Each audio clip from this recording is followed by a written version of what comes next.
오늘 하나님 말씀은 히브리서 12장 5절부터 7절까지의 말씀을 같이 보겠습니다. 또한 자식들에게 하듯 너희에게 말씀하시는 권면을 너희가 잊었도다. 이르시되 내 아들아 너는 주의 징계를 멸시하지 말며 그분께 책망받을 때에 낙심하지 말라. 주께서 사랑하는 자를 친히 징계하시고 자신이 받아들이는 아들마다 채찍질 하시느니라 하셨느니라. 너희가 징계를 견뎌내면 하나님께서 아들들을 대우하듯 너희를 대우하시나니 아버지가 징계하지 않는 자가 무슨 아들이냐. 아멘. 오늘 하나님 말씀의 주제는 주의 징계를 멸시하지 말라라는 주제로 말씀을 전하려고 합니다.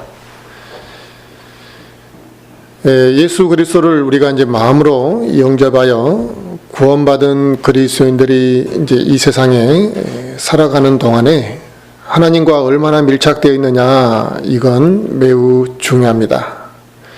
하나님과 얼마나 밀착되어 있는가의 그 상태가 그 사람의 영적 상태로 나타나기 때문에 그렇습니다. 우리는 친한 친구들, 또 가까운 사람들과 자주 연락을 하게 되죠. 가까울수록 자주 연락하게 되는 거죠. 자주 또 만납니다. 근데 그렇게 자주 만날지라도 또 여유가 생기고 또 어떤 기회가 생기면 우리는 연락을 합니다. 그래서 만남을 굉장히 자주 갖는다라는 거죠. 이처럼 잠시만 떨어져 있어도 또 보고 싶고, 또 무슨 일이 생기기만 하면 또 만나고 싶어지고, 이런 그 가까운 밀착 관계, 이게 하나님과 또 우리의 관계가 이처럼 밀착되어 있어야만 한다는 것입니다. 그러면 내가 하나님과 이렇게 밀착되려면 어떻게 해야 되겠느냐? 이것이 이제 중요한 문제죠. 내 영적 상태가 세상의 어떠한 문제들, 또 세상의 일들, 이러한 것으로 인해 잠식당하는 삶을 살지 않아야만 하죠. 우리가 흔히 이제 고등학교 3학년이 되면 12년 동안 공부한 것을 이제 한순간에 이제 그 시험을 위한 몰입의 시간을 갖게 됩니다. 거기에 모든 에너지를 쏟아붓는 거죠. 그 사람만이 아니라 주변 사람들까지, 가족들까지 몰입하게 되죠. 결국 우리가 이제 그 고등학교 3학년 때 영적 상태가 제일 안 좋은 상태가 됩니다. 하나님과 그만큼 멀어져 있다는 거죠. 그래서 그것 때문에 신앙생활도 게을리하게 되고, 말씀 보는 건 당연히 하지 않게 되고, 기도 생활도 굉장히 안 하게 되는 이러한 상태가 됩니다. 그 상태에서 다시 세상으로 나가니까, 준비 없이 세상으로 나가니까 영적인 것들이 한순간에 무너져 버리는 것을 보게 됩니다. 그래서 내 영적 상태가 세상 문제, 또 세상의 일로 인해 잠식당하지 않는 그러한 삶을 사는 것이 하나님과 밀착된 생활을 할 수가 있다는 것입니다. 내 모든 시간 또 에너지를 세상에 무엇인가 다른 것을 위해서 전부 다 쏟아부어 버리고 나면, 또 세상의 정욕에 빠져 산다면, 그러니까 세상의 정욕에 빠져 산다는 게 뭡니까? 즐기고 먹고 마시는 이러한 것들, 또 과시하는 것들, 이러한 것을 위해서만 살아간다면 하나님과 교제할 시간이 부족해지는 것이고, 몸과 마음이 하나님과 교제할 수 있을 정도의 여유조차 없다라는 거예요. 하루를 내가 이렇게 이제 돌아보게 되는 시간이 필요한데, 돌아볼 여유도 없이 사람들이, 잠든 사람들이 많습니다. 씻고 막 자기 바쁜 거죠. 그런데 이렇게 한번 냉정하게 이렇게 쭉 돌아보면 내가 그토록 사실 여유가 없었는가 하면 또 그것도 아니에요. 시간 관리가 제대로 안 되고 낭비하는 시간들이 이제 많았던 것이죠, 사실은요. 그런데 여유가 없다는 거예요. 여유가 없어서 하나님과 교제할 수 없을 정도로 살아갑니다. 그래서 우리 그리스도인들은 내가 영적 상태가 어떤 상태인지, 우리가 아침마다 일어나면 뭐예요? 이제 기상 일기예보를 보잖아요. 오늘 날씨가 좋은지, 또 날씨가 흐린지. 그래서 날씨가 좋으면 무엇인가를 이제 그에게 걸맞는 옷차림, 또 날씨가 안 좋으면 그 우산을 준비해야 되는 이러한 준비를 하게 되는 겁니다. 그래서 우리가 내 영적 상태가 깨어있는 상태인지, 아니면 내 영적 상태에 무엇인가 빨간불이 들어왔는지를 수시로 점검해야만 한다는 것입니다. 그래서 내가 하나님과 멀어진 상태로 살아가고 있다면 어느 순간에 무엇 때문에 하나님과 멀어졌는지를 빨리 찾아내서 정상적인 하나님과의 관계를 만들어야만 하나님과 밀착된 생활이 유지될 수 있다는 겁니다. 많은 그리스도인들이 자주 하는 소리가 있습니다. 내가 기도를 해야 되는 건 아는데, 또 기도해야 되는데 내 생활 속에서 꾸준히 기도가 되지 않습니다 라는 말을 많이 합니다. 말씀을 읽어야 된다는 것을 모르는 그리스도인들이 누가 있겠습니까? 내가 말씀을 읽어야 된다는 부담을 갖고 있지만 실제적으로 일주일에 한 번 성경 한 번 읽어볼 시간도 없이 내가 살아왔고, 그렇게 한 주 한 주 흘러서 1년 동안 집에서 차분히 성경을 읽어보지 못하는 경우도 있습니다. 즉 그리스도인이라고 한다면 말씀을 읽고 또 기도 생활을 해야 된다는 걸 잘 알고 있고 그게 마음의 부담으로 작용하기도 합니다. 근데 막상 생활 속에서 왜 그게 실행이 잘 되지 않느냐는 거죠. 왜 그런 현상이 계속 반복되고 있느냐는 거죠. 제일 중요한 것은 그 사람 안에 하나님을 사랑하는 마음이 없다라는 거죠.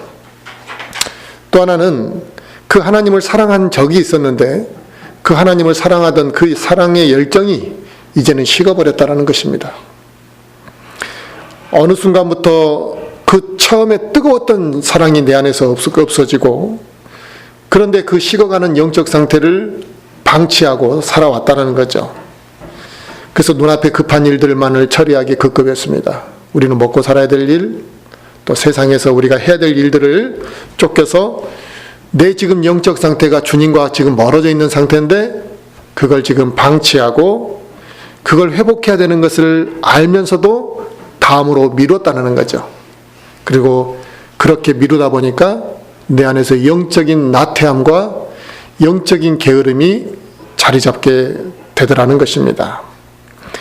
이러한 이유 때문에 우리가 지속적인 기도 생활과 말씀을 보는 이러한 것들이 내 안에 체득이 되지 못하고 잘 안 되는 것이고, 잘 안 되는 그러한 영적 생활이 반복되고 있는 것을 보게 됩니다. 주님과 교제가 단절된 상태는 우리가 지금 영적으로 게을러 있다는 것을 반증하는 겁니다. 그리고 주님과 교제가 단절되어 있다. 그러니까 내가 기도 생활이 원활하지 않고 또 하나님과 그 말씀을 보며 내 자신을 점검하는 시간이 부족하다는 것은 영적으로 게을러져 있기 때문에 곧 그게 영적인 침체 상태인 겁니다. 슬럼프 상태라는 거죠. 그래서 어느 순간에 내가 시간과 내 마음을 다 세상에 이제 빼앗기고 세상에 잠식된 상태로만 살아가고 있는 것이죠. 그래서 우리 젊은 이제 청년들 중에서는 TV 드라마에 이렇게 푹 빠져 있게 되면 이제 그 연예인들이 무슨 옷 입고 나왔고 연예인들이 오늘 어떤 것을 했고 무슨 내용을 이야기했고 이런 거에만 관심이 가게 되는 거죠. 그 상태가 지속되게 되면서 성경 말씀과 이런 교제가, 주님과의 교제가 단절되면 영적 슬럼프가 오는 거고, 또 뭐 게임에 빠져 있는 아이들은 게임에 막 그 아이템이나 이런 거에만 신경을 쓰게 되면 하나님과의 교제가 단절되면서 영적 슬럼프가, 영적 침체기가 지속될 수밖에 없는 것입니다. 사실 자신의 영적 상태에 대해서 누구보다도 본인이 제일 잘하는 겁니다. 그런데 그 문제를 해결하기 위한 노력을 하지 않고 영적 상태를 방치하며 살아가고 있는 것이 문제라는 거죠. 이런 그 방치하는 이유는 뭐냐면 그렇게 해도 특별히 손해보지 않았기 때문에 그렇습니다. 우리가 예를 들어서 무엇인가 이제 지각을 하게 되면 페널티를 물른다 생각해 봅시다. 학교를 내가 지각하게 되면 뭐 10분에 1,000원, 또 막 직장을 이제 지각하게 되면 10분에 뭐 10,000원씩 페널티를 물어야 된다고 하면 웬만해서 지각할 사람 없습니다. 손해 본다는 걸 알기 때문에. 그런데 우리가 영적 상태를 지금 굉장히 문제가 있는 걸 알면서도 방치한 채 살아왔어요. 근데 그게 지속되는 이유는 그런 문제 속에서도 내가 크게 손해보았다라는 생각을 하지 못하기 때문에 그 영적 상태를 방치한다는 겁니다. 결국 하나님으로부터 징계를 받았거나 내가 물질적인 손실을 당했거나 아니면 육체적으로 뭐 다리가 뚝 부러져서 큰 고통을 당했거나 그렇다면 그 사람이 금방 회복되려고 노력할 거라는 겁니다. 그런데 그런 징계를 받지 않았기 때문에 주님과 멀어진 그 영적 상태를 방치하고 있고 그 영적인 문제를 그대로 안고 오랜 시간을 살아온다는 것입니다. 우리는 주님을 사랑한다 이렇게 말하면서도 내가 그 사랑하는 주님 앞에 내 마음을 온전히 내어놓지 못한다는 겁니다. 우리는 주님을 사랑한다고 하면서 주님이 다시 오실 그날을 기다리지 않는다는 겁니다. 주님은 반드시 이 땅에 다시 오실 거라고 말씀하셨고 그날을 우리는 기다리고 살아야만 하는 것이죠. 그런데 주님이 다시 오신다고 하면 우리는 어떻게 돼야 됩니까? 언제 오실지 모르니까 준비되어 있어야 되는 거죠. 이게 바로 깨어 있어야 된다는 것입니다. 우리는 하나님을 두려워한다고 말하면서도 나태한 영적 생활을 지속해 가는 것을 보게 됩니다.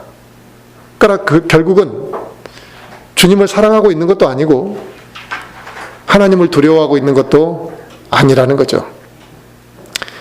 자녀들이 부모의 말을 듣지 않는 경우들을 이렇게 가만히 살펴보면 자녀들이 이제 부모의 말을 듣지 않는 그런 경우들이 살펴보면은 자녀가 잘못된 행위들을 모르고 하는 경우보다 알면서도 부모 말을 듣지 않는 경우가 훨씬 많습니다. 애들이 그냥 우리는 잘못했다 이렇게 치부하고 그냥 실수했나 보다 하지만 사실은 잘 몰라서 그런 실수를 하는 것보다 아주 어린아이가 아닌 이상 알면서도 부모 말을 듣지 않는 경우들이 대부분이다 이겁니다. 그러니까 결국 그 말은 뭐냐면 자기가 행한 그 행위가 잘못된 것이라는 걸 알면서도 나쁜 행위를 한다라는 것이죠. 그러면 우리는 그 자녀들을 잘못을 봤을 때 어떻게 합니까? 매를 때리거나 징계를 한다는 겁니다. 왜냐하면 몰라서 한 것이 아니라 알면서도 했을 거라고 생각하기 때문에 그렇습니다. 마찬가지로 나의 영적 상태가 문제가 있다는 걸 알면서도 계속 방치하는 상태는 하나님의 징계가 언젠가는 나타날 수밖에 없다는 것입니다. 우리는 구약의 많은 부분들을 통해서 하나님께서 이스라엘 민족에게 어떻게 역사하셨는가를 잘 보게 됩니다. 하나님께서 이스라엘 민족을 얼마나 선하게 인도해 오셨습니까? 그들과 항상 함께 하셨습니다. 그들은 어떤 민족도 누리지 못했던 특권을 누렸던 그러한 민족이었습니다.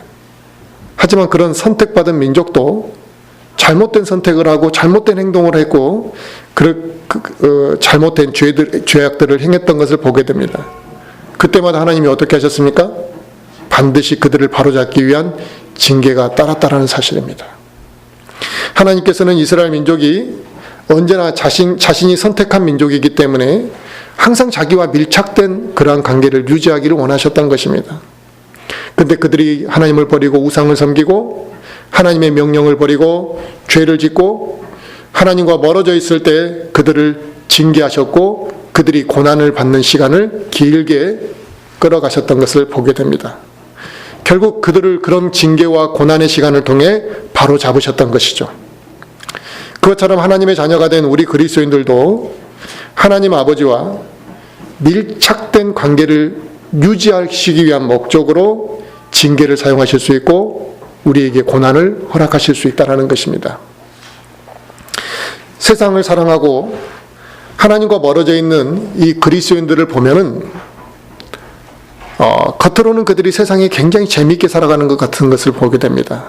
즐기는 것들이 많고 무엇인가 자랑할 것들도 있고 눈에 보이는 것들이 있으니까 야 재미있게 살아간다. 어떤 사람은 그런 사람도 봤습니다. 교회 다닐 때는 가족끼리 내가 주말 여행도 한번 제대로 못 가봤는데 한 번씩 이렇게 여행도 다니고 바람도 쐬고 이게 사람 사는 것 같고 너무나 좋다 이거예요. 내가 하나님을 안 믿는 것도 아니라 이거죠. 그것을 선택하는 사람들이 있습니다. 당연히 세상의 눈으로 볼 때 좋아 보이죠. 수입도 넉넉 여유가 있어서 내가 1박 2일, 2박 3일 여유를 즐길 수 있고 내 마음속에 하나님은 믿는다고 생각한다면 좋아 보일 수 있는 거죠. 재미있게 살아가는 것처럼 보이지만 실상은 그들이 여러 가지 올무에 빠져 있는 상태라는 것을 우리는 알아야만 합니다. 왜냐하면 그들의 영적 상태가 어느 순간에 무너질 것이고 그들의 영적 분별력이 바르게 서 있지 않다는 것을 알아야 한다는 것이죠.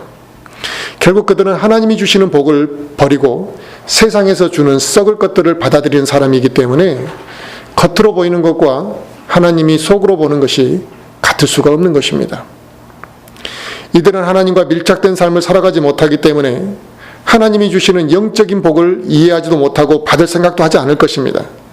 그들은 항상 생각이 세상의 육신의 만족을 주는, 육신의 정욕을 채우기 위한 것들을 추구하기 마련입니다. 그것을 즐겼기 때문에 그들의 기도는 세상의 것들을 추구하게 되어 있는 것이겠죠. 하나님, 내가 이제 우리 아이가 또 세상에서 무엇인가 성공하는 데에만 관심이 있겠죠. 그 자식이 영적으로 풍성한 열매를 맺는데 그런 사람들은 관심이 없을 것입니다. 결국 그들 모두가 마귀가 심어놓은 올무에 어느 순간에 쉽게 걸릴 수밖에 없는 그러한 삶을 살아가고 있다는 사실을 알아야만 했다는 거죠. 하나님을 섬긴다고 말을 하고 하나님을 경배한다고 말하는 교회들이 얼마나 이 세상에 많습니까? 그토록 수많은 교회가 있었음에도 불구하고 그들이 하나님을 배교한, 그러니까 하나님의 가르침에서 떠나버린 이유가 무엇이겠습니까? 그들이 배교하게 된 이유는 하나님의 말씀을 버리고 세상에서 무엇인가를 추구하고 세상에서 인정받으려고 했기 때문에 배교하게 되었고 세상의 잘못된 것들이 교회 안으로 유입되게 되었던 것입니다. 그렇다면 성경적인 바른 교리를 가르치는 교회, 하나님의 바른 말씀을 증거하고 있는, 또 우리가 킹제임스 성경을 사용하고 있는 이런 독립침례 교회들은 그럼 왜 영적으로 성장하지 못하냐 이거죠. 말씀을 버린 일반 제도권 교회들이 영적으로 성장하지 못한 것은 하나님의 말씀을 버렸기 때문에 그런 거라고 치고, 말씀을 바르게 가르치고 성경적인 교리를 가르치고 있다라는 이런 독립침례 교회는 왜 영적으로 성장하지 못하는 것이냐 이거죠. 가장 큰 이유가 성도들 개개인이 하나님과 밀착된 삶을 살아가지 않고 있는 데서 문제가 크더라는 겁니다. 아무리 많은 말씀을 증거하고 아무리 많은 지식을 가르쳐준들 자기가 하나님과 밀착된 삶을 살아가지 않는데 어떤 영적 성장이 또 교회의 아름다운 열매가 맺어질 수 있겠습니까? 이 문제들은 우리 성도들 개개인도 심각하게 받아들이고 나의 영적 상태를 이렇게 점검해 봐야만 합니다. 내가 하나님과의 관계를 뜨겁게 이어오지 못하고 남의 눈을 좀 의식하면서 형식적으로 이렇게 신앙생활을 해온 시간들이 너무 길지는 않는지도 살펴봐야 되고, 또는 내가 무엇인가 체면 때문에 신앙생활하고 있는 것은 아닌지, 내가 체면 때문에 교회 봉사하고 있고 남들에게 보이기 위해서 무엇인가 거룩한 척하고 신실한 척하고 있지는 않는지 돌아봐야만 한다는 것입니다. 이것을 돌아보지 않게 되면 나의 영적 상태, 내가 하나님과 정말 멀어져 있는 상태, 이것을 방치한 상태에서 무엇인가 열매를 맺으려고 하는 것은 열매를 맺을 수가 없고 영적인 성장을 기대할 수 없기 때문에 그렇습니다. 우리 인간의 특징 중에 하나는 내가 변화되지 않으면서도 남들이 좀 변화되기를 바라는 마음이 있죠. 나는 가만히 있어도 주변이 환경이 바뀌기를 원하는 그러한 속성이 우리에게 있습니다. 그래서 구원받은 그리스도인들도 어떤 모습들이 처음에 많이 나타나냐면 자기의 영적 문제는 적당히 덮어두려고 하고 다른 사람들의 영적 문제를 계속 들춰내려고 하는 이러한 현상들이 나타나더라는 겁니다. 그러나 자기의 영적인 문제를 덮어두고 다른 사람의 영적 문제들만을 지적하고 들춰내려고 한다고 하는 것은 이건 선한 의지가 아닙니다. 선한 의도가 아니기 때문에 그런 사람들은 반드시 하나님의 징계를 받을 수 있다는 사실을 알아야만 합니다. 왜 그렇습니까? 하나님의 지체를 실족시키게 되고 하나님의 의도가 아닌 다른 행위들을 교회에서 하기 때문에 그가 징계받을 수 있는 것이죠. 그래서 우리는 먼저 내가 하나님과 얼마나 밀착된 상태에 있는지, 내가 얼마나 하나님과 밀착된 상태로 영적 생활을 지금 이어왔는지를 우리는 살펴보아야만 한다는 것이죠. 목회를 이렇게 꾸준히 오랜 시간 지속해 가다 보니까 많은 사람들을 만나게 되고 같은 구원받은 그리스도인이라 할지라도 다양한 사람들을 만나게 됩니다. 많은 경험들을 해보게 되면 공통점도 있고 또 이런 여러 가지 차이점들을 느끼게 되죠. 그런데 재미있는 것은 믿음의 자세가 바르지 않는 사람들은 누가 가르쳐주지 않아도 비슷한 현상, 공통점을 가지고 있는 것을 보게 됩니다. 그들이 대표적인 공통점이 하나가 있다면, 그러니까 믿음이 바르지 않은 그리스도인들의 이 대표적인 공통점이 있다면, 그들의 영적인 문제를 두고 지적하게 되잖아요. 아주 조심스럽고 걱정스러운 마음으로 조언도 해주고 그 사람을 위해서 기도하고 이제 지적을 해주게 되면, 그들의 공통점이 뭐냐면 그 조언을 무시해버린다는 것이죠. 그리고 그 조언을 가볍게 여긴다는 것입니다. 그리고 세 번째는 뭐냐면 자기의 그 영적인 문제를 해결하기 위한 무엇인가 적극적인 노력도 하지 않는다는 것입니다. 그러니까 결과적으로 뭐냐면 그냥 무시해버리는 거예요. 그들의 마음이 돌과 같이 딱딱해져 있다는 것입니다.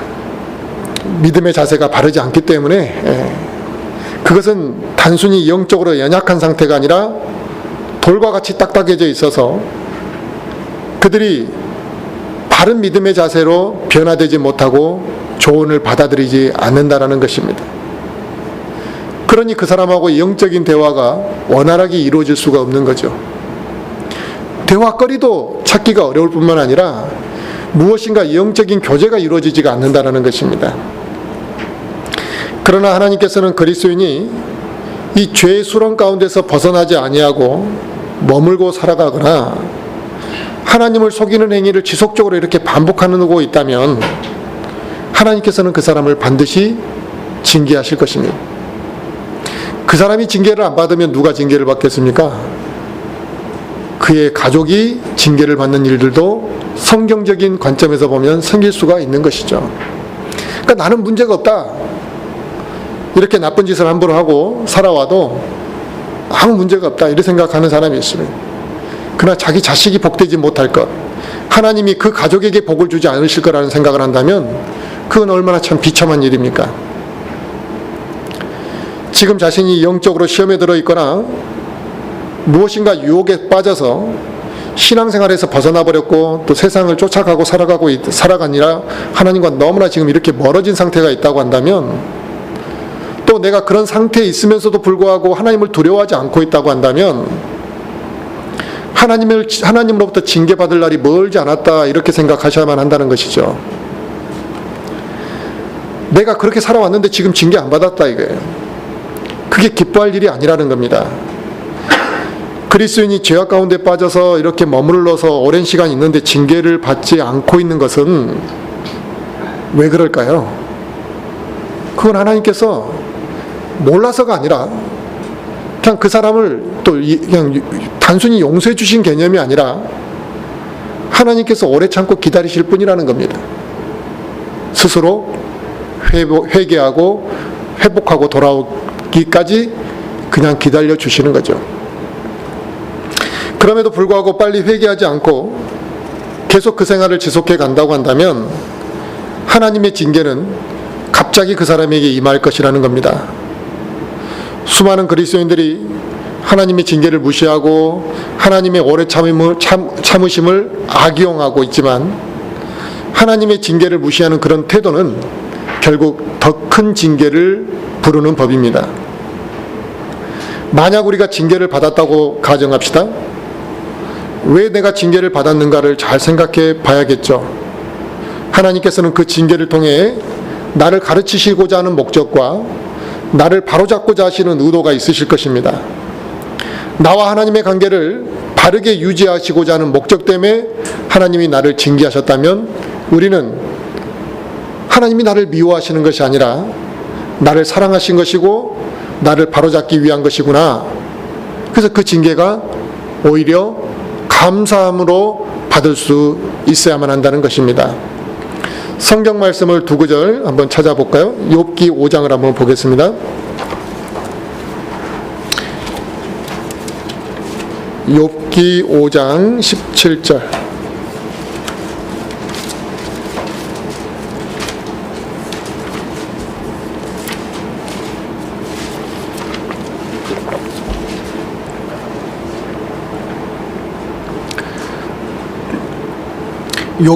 욥기 5장 17절 제가 한번 읽겠습니다.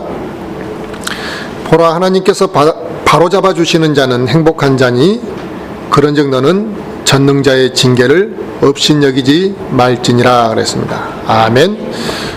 내가 징계를 받았지만 하나님께서 나를 바로잡아 주시면 행복한 자라는 거예요. 자, 잠언 3장도 볼까요? 잠언 3장.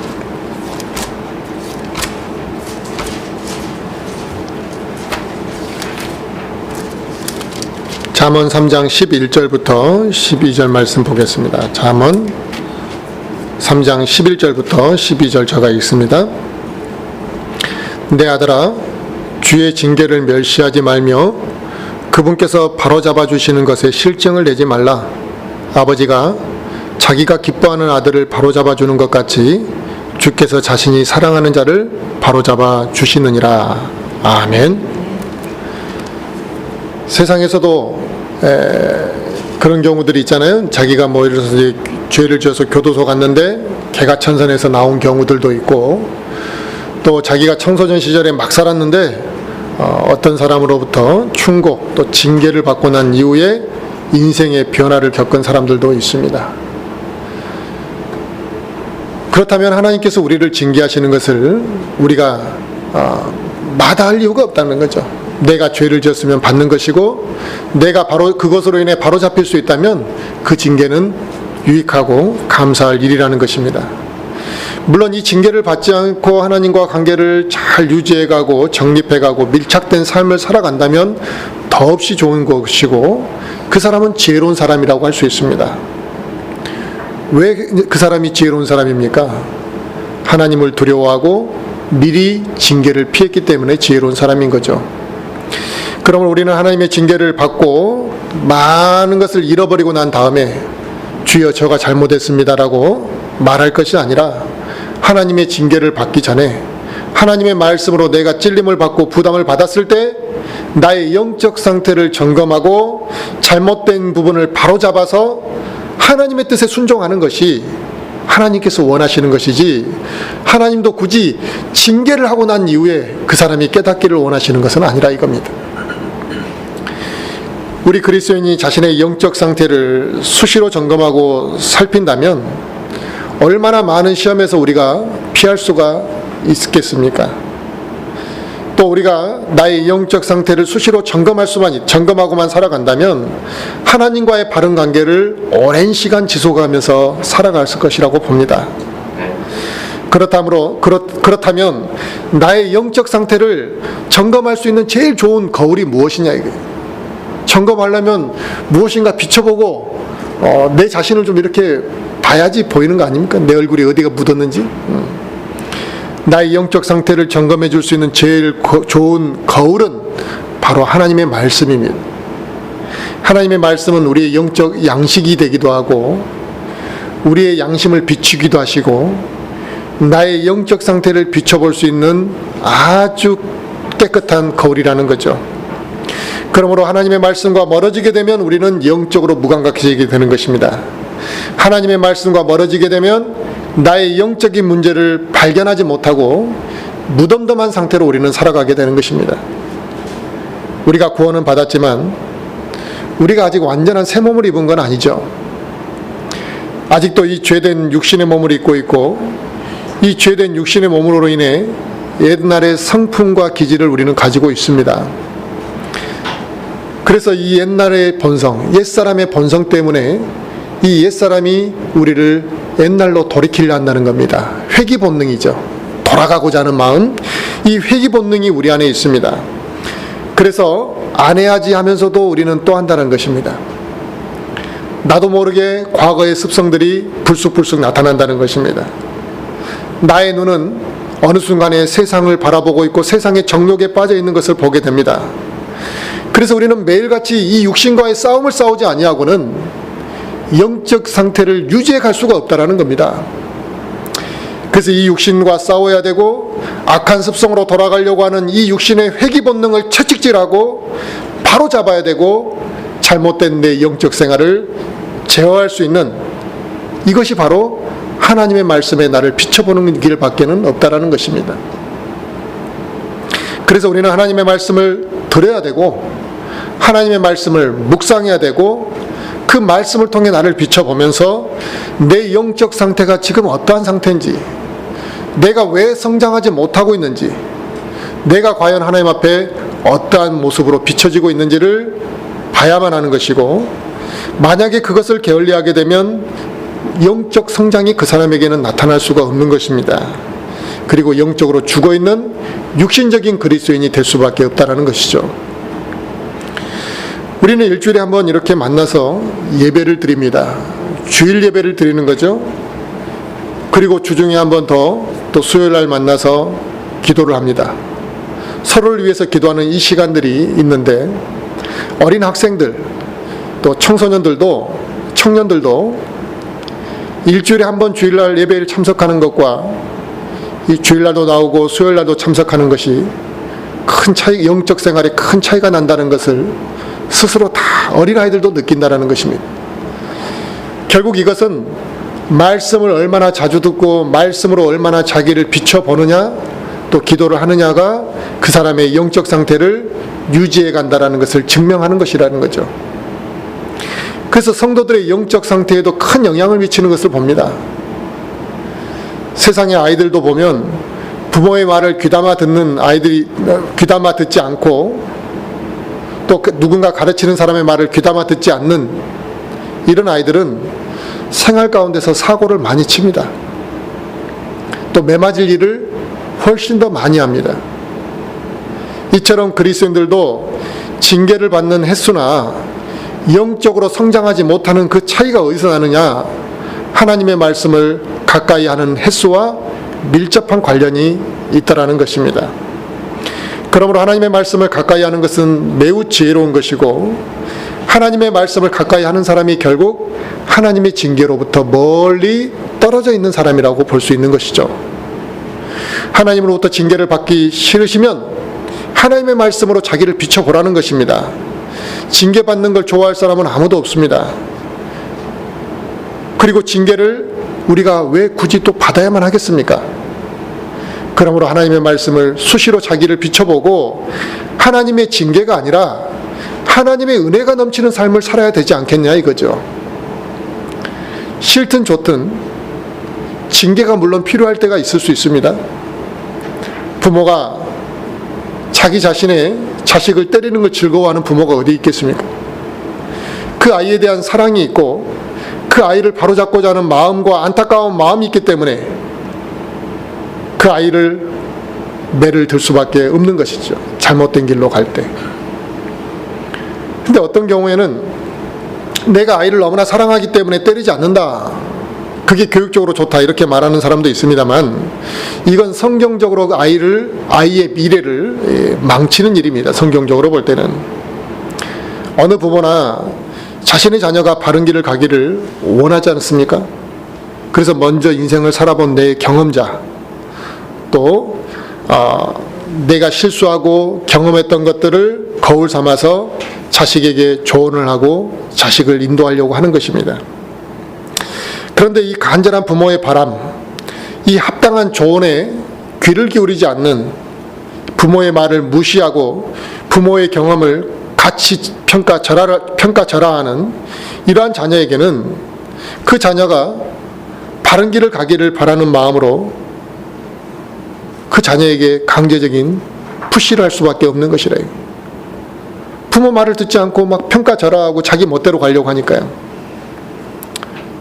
그렇다면 전능하신 하나님, 우리 육신의 부모보다 더 많은 것을 알고 계시고 모든 것을 정확하게 판단하시고 도와줄 수 있는 그분께서, 우리를 사랑하시는 그 하나님 아버지께서 우리를 좋은 길로 인도하시기 위해 왜 징계를 하지 않으시겠느냐 이겁니다. 그럼 우리가 하나님으로부터 멀리 떨어져 살다가 하나님의 책망과 질책을 받거나 내가 죄악된 삶을 살다가 징계를 받는 일이 생긴다고 할 때, 그게 우리에게 낙심거리가 되어서는 안 된다는 것입니다. 그 고통의 시간이 나에게 인내할 시간이 되고, 나를 돌아보고 다시는 그와 같은 일을 반복하지 않겠다는 회개의 시간이 되어서 영적으로 변화되어지고 성장하는 시간이 되어야만 할 것이라는 겁니다. 하나님께서 우리를 징계하신 이유는 우리가 그분의 말씀을 거부하고 주님과 너무나 멀어진 삶을 살았기 때문에 하나님께서 우리를 징계하시는 것입니다. 기도하라고 수차례 그렇게 하나님께서 사인을 주셨음에도 불구하고 기도하지 않고 하나님과의 교제가 단절되어 버렸기 때문에 하나님의 말씀을 들어도 자기 자신을 비춰보지 않고 살기 때문에 너가 너무나 무감각해져 있다. 너가 그렇게 무감각해져 있기 때문에 쉽게 마귀의 유혹에 휩쓸릴 수밖에 없고 쓰러질 수밖에 없다라는 거죠. 그래서 징계를 사용하셔서 우리가 깨닫게 하시고 우리가 변화되도록 하나님께서는 하시고 계신다는 것입니다. 그러므로 징계를 누군가가 받았을 때 자포자기한다면 그 사람은 하나님의 깊은 사랑을 체험할 수가 없고 하나님의 의도를 깨닫지 못하고 결국 그가 의와 평강의 열매를 맺을 수 없게 될 거라는 겁니다. 우리는 예수 그리스도의 피로 죄 씻음을 받았고 또 구원받은 순간 하나님의 아들로 우리가 다 입양된 사람들입니다. 예수 그리스도와 함께 공동 상속자가 그 순간에 되었다는 거죠. 그러므로 하나님께서 우리에게는 자신의 아들 또 예수 그리스도와 공동 상속자가 된 우리에게 좋은 것을 주시려고 하는 것은 당연한 것입니다. 그리고 우리가 하나님의 자녀이고 하나님의 일꾼으로서 이 세상에 사는 동안에 우리에게 필요하다면 고난도 허락하실 거라는 겁니다. 그러므로 징계를 받는 것이 하나님과 영원히 멀어져 버리는 그 순간이 아니라 무엇인가 우리의 잘못을 바로잡는 계기가 되고 우리가 더 성장하는 순간이 되고 좋은 열매를 맺는 계기가 될 것이라는 것입니다. 만약 그리스도인들 중에 하나님을 바르게 섬기지 않고 세속적으로 살아왔는데도 불구하고 하나님으로부터 아무런 징계를 받지 않고 살아왔다고 한다면 그 사람은 지금 이 순간 반드시 하나님을 두려워해야만 할 것이라 이겁니다. 왜냐하면 하나님께서 앞으로도 계속 그를 내버려 두지는 않으실 거라는 겁니다.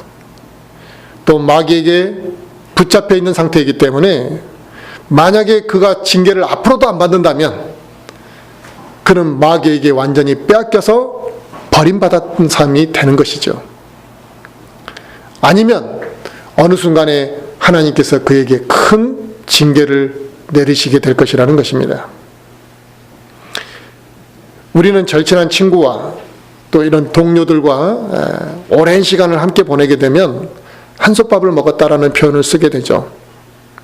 한솥밥을 먹었다라는 건 뭐냐면 그냥 밥만 같이 먹었다 이런 뜻이 아니라 좋은 일도 또 굳은 일도 함께 지낸 시간이 길었다라는 의미를 담고 있는 겁니다.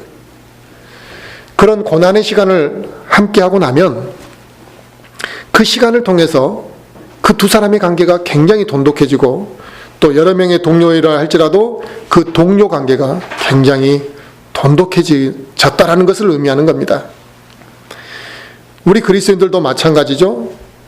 많은 경우에 고난을 통해서 하나님과 밀착된 경우들이 매우 많습니다. 고난을 통해서 영적으로 성장한 경우들도 매우 많습니다. 그리고 하나님의 징계를 통해 회개하고 변화된 그리스도인들도 매우 많습니다. 그로 인해 그들이 하나님의 말씀에 순종하게 되고 그들이 하나님 앞에 귀하게 쓰임받은 사례들은 무수히 수많은 그리스도인들의 간증을 통해서 발견할 수가 있습니다. 저도 마찬가지고 또 우리 성도들도 마찬가지라고 제가 생각합니다. 그러므로 내가 무엇인가 징계를 현재 받고 있다고 한다면 그것은 단순히 하나님께서 나를 미워하셔서 징계하셨다 생각할 이유는 없다라는 거죠. 내가 구원받은 그리스도인이고 하나님의 자녀이기 때문에 징계도 받을 수 있다라는 것을 알아야만 하는 것이고 하나님께서는 언제나 우리와 밀착된 관계를 유지하기를 원하시는 것이지 적당히 떨어져 있는 관계, 저 셋째 하늘에 보이지도 않고 찾을 수 없는 그 먼 거리에 우리와 관계를 유지하는 그런 하나님이 우리와의 관계를 유지하시길 원하시는 것이 아니라는 것입니다. 그렇기 때문에 하나님께서는 매사 우리의 삶 속에서 관여하시고 우리가 잘못된 길로 갈 때 징계를 통해 바로 잡으신다는 것이죠. 그러면 우리가 주님의 징계를 받을 만한 죄악된 삶 속에서 살아가고 있다고 한다면 우리는 그 문제를 신속하게 회개하고 바로잡아야만 한다는 것입니다.